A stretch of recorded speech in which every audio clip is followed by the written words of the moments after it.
يلا يا حلوين، حدوتة الليلة هتخليكوا تبتسموا.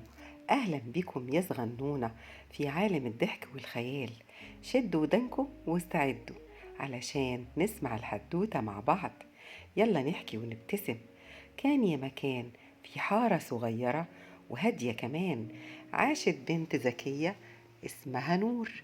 نور كانت بتحب اللعب، بس أكتر حاجة كانت بتحبها إنها تكسب حتى لو بالغش شوية.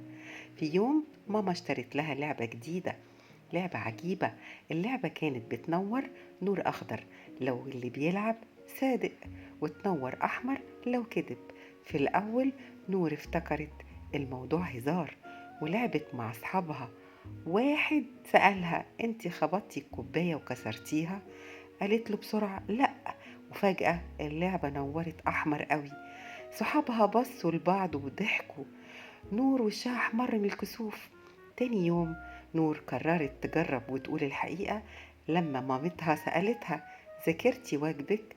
قالت لها بصوت واطي: لأ، بس هبدأ دلوقتي. وفجأة اللعبة نورت أخضر وكأنها بتبتسم.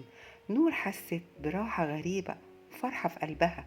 ومن اليوم ده قررت نور تخلي اللعبة تفضل منورة أخضر على طول، وبقت تقول الصدق حتى لو غلطانة.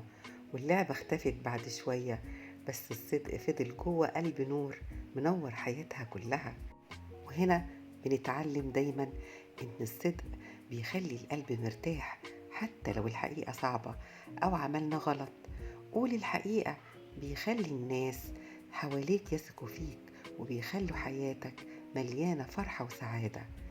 ودي كانت حكاية النهاردة من قناتكم حدوتة صغنونة.